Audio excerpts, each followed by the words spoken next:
CareWorks RN coming back to you today with a spaghetti squash. This is a good winter vegetable because it is high in vitamins A, C, and folate.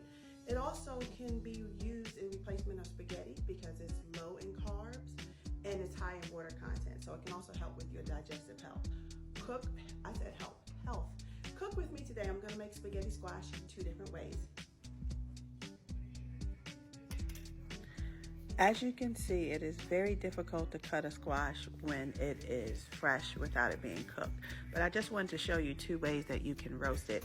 So you see, I'm almost killing myself to cut this. And I'm sure people who really know how to cut stuff will say, I don't know what I'm doing.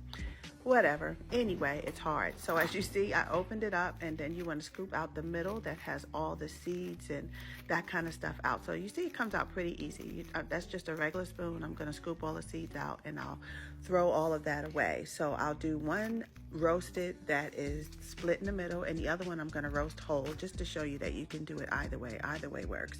So once I get all of this stuff out of the middle, I'm going to brush it with some olive oil. And that's simply because that's open in the oven. And what I have found is, though, when you split it and cook it like this before, the one that's split open and roasted has a slightly sweeter taste, simply because I guess it's open, and so the roasted oven allows it to get a deeper flavor. So I threw that in the oven on at 375. That's the whole one and the 2 halves down. So cut side down, I should say. I chopped up an onion because for me, onion goes in everything. These right here are the seasonings that I use for the chicken. So I cut up some chicken breast. It was cubed, and I used these seasonings along with garlic powder and onion powder that wasn't in the video. And I mixed that up with my hand, and then I put that in a pan. You're going to have a little bit of juice in it simply because of the Italian dressing, and that's fine.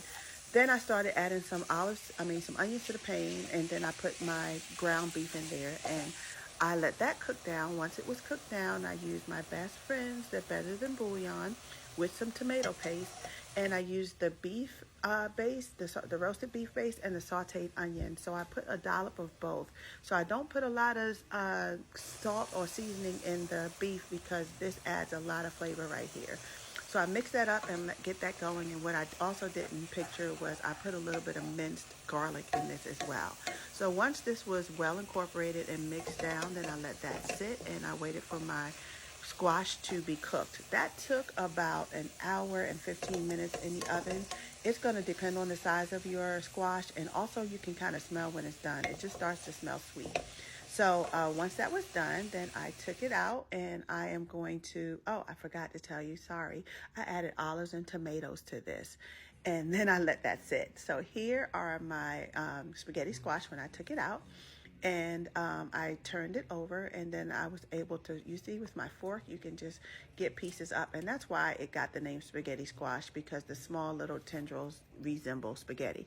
Now, I'm not going to lie to you and tell you that it tastes like spaghetti. It doesn't at all. It tastes like a vegetable. It has like a slight little firm texture to it, and slightly sweet. Again, play with your vegetables. Try it. I mean, what's the worst that you won't like it?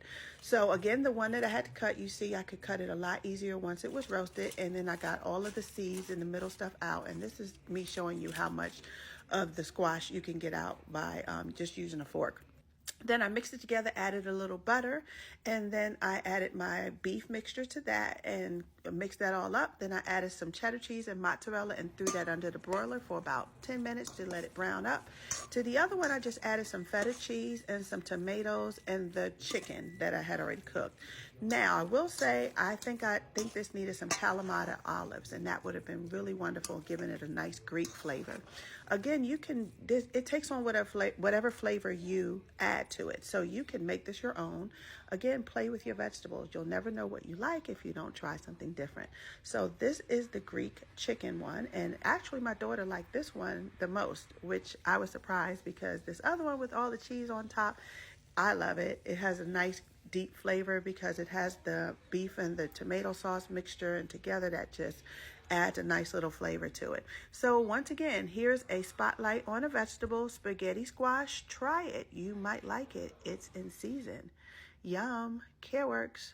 We're trying to help you with your health.